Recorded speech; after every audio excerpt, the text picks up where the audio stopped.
Muito obrigado, Sr. Presidente. Cumprimentar o nosso convidado, Dr. Luís Rodrigues, agradecer pela sua presença e dar aqui nota, como também já disse ainda na audição anterior, porque é importante também que fique registado, há obviamente um conjunto de episódios que têm vindo a acontecer na própria empresa. Há episódios que depois, como ainda há pouco também foi referido, se misturam com o próprio Ministério das Infraestruturas da altura. Enfim, assistimos a episódios de despedimentos por WhatsApp, assistimos a episódios de decisões precipitadas, assistimos a demissões de ministros, assistimos a bicicletas contra os vidros, assistimos a computadores roubados. Enfim, depois foi privatização, não privatização, depois compra parcial, depois compra total, depois volta à privatização. E compreende-se que, efetivamente, no que foi ainda aflorado há pouco, relativamente à notícia que hoje aparece, é normal que o anterior Primeiro-Ministro tenha dito que assume, estou a transcrever do que está escrito na notícia, que assume que é necessário fazer cair a gestora francesa, que era a tal gestora que era uma especialista do topo, que havia melhor no mundo, contratada pelo Dr. Pedro Nuno Santos, com um processo concorridíssimo de um assessment internacional. E depois diz o anterior Primeiro-Ministro, António Costa, que é necessário fazer cair a gestora francesa por razões políticas, para contenção de danos de imagem do Governo. Já falei com o Fernandes, o Sr. Ministro Fernando Medina, e politicamente nós não nos safamos, mantendo a senhora. E, portanto, é aí que aparece depois, no restante da notícia da conversa, e bem, porque aí depois o Dr. António Costa já leva uma solução e diz que é preciso despedir a Dra. Christine Weidner para que o dossiê não rebente nas mãos e depois então poder contratar o Dr. Luís Rodrigues, que até foi elogiado nesta notícia, nesta transcrição.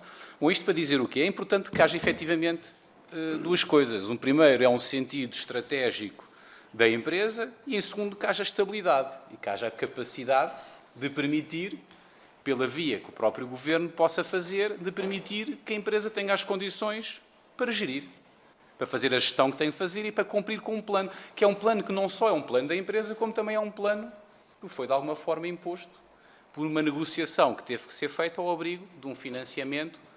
Enfim, primeiro começou como uma forma de empréstimo, depois foi convertido em capital e tem tido um conjunto de tranches de 3,2 mil milhões de euros. E, portanto, como nós chegamos agora a estes resultados, que são os resultados que eu estou a falar, ainda são os resultados do último trimestre de 2023, portanto, o quarto trimestre de 2023, que seria um trimestre bastante positivo por natureza, foi um trimestre onde a TAP já perdeu cerca de 0,83 cêntimos por passageiro por quilómetro em cada lugar disponível. E isto é que nos começou a preocupar. Porquê? Porque os dados que o Sr. Doutor referiu e bem de 2023, onde disse que estava no terço dos melhores em 2023, ainda estava com os cortes que tinham sido negociados. E, portanto, o que acontece é que assim que a TAP deixou de ter os cortes, já não vai estar agora no terço melhor 2023, porque já está com um prejuízo de 0,83 cêntimos no quarto trimestre. Claro que vai ter um conjunto de situações não recorrentes e que aconteceram e tiveram a ser acomodadas, e eu aceito isso perfeitamente. Mas ainda há pouco eu dei este exemplo, porque se nós continuarmos nesta trajetória, que eu espero obviamente que não, e como foi dito ainda há pouco, é importante salvaguardar esta questão, porque o sucesso da companhia, o sucesso da TAP é o sucesso de todos nós e nós temos todos que fazer esse esforço e zelar por esse interesse. É que, efetivamente, o que está a acontecer hoje em dia é cada vez que há um passageiro que vai, por exemplo, voar para Frankfurt, com base nestes valores, os contribuintes portugueses estão a pagar 15,6 euros por cada viagem que é feita do bolso deles. Ou cada vez que há uma viagem para o Brasil, os portugueses estão a pagar cerca de 60 euros com base neste rácio, que foi o rácio que foi apresentado no último trimestre de 2023. E é obviamente estranho e difícil nós conseguirmos passar esta mensagem a todos os portugueses, muitos deles se calhar nunca andaram de avião, que todos têm que pagar 60 euros do bolso deles para que alguns possam ir de férias para o Brasil. E, portanto, dito isto, é obviamente que é importante nós termos este enquadramento e percebermos que dos 3,2 mil milhões de euros de capital e de empréstimo que a empresa recebeu, infelizmente Portugal não é um país rico, e como Portugal não é um país rico, Portugal tem que pagar efetivamente a sua dívida. E o custo da dívida pública portuguesa, enfim, tendo como base um valor de 2% agora colocado nos últimos 2 anos, se o valor do estoque médio for, por exemplo, de 2%, todos os contribuintes estão a pagar todos os anos 60 milhões de euros de juros pelo valor dos 3,2 mil milhões de euros que foram colocados na empresa.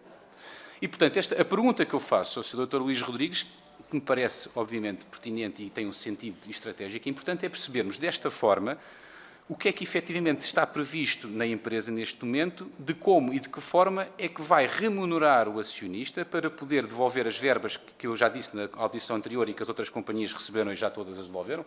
A Lufthansa devolveu 9 mil milhões de euros, a Air France devolveu 7 mil milhões de euros, a KPLM devolveu 3,4 mil milhões de euros.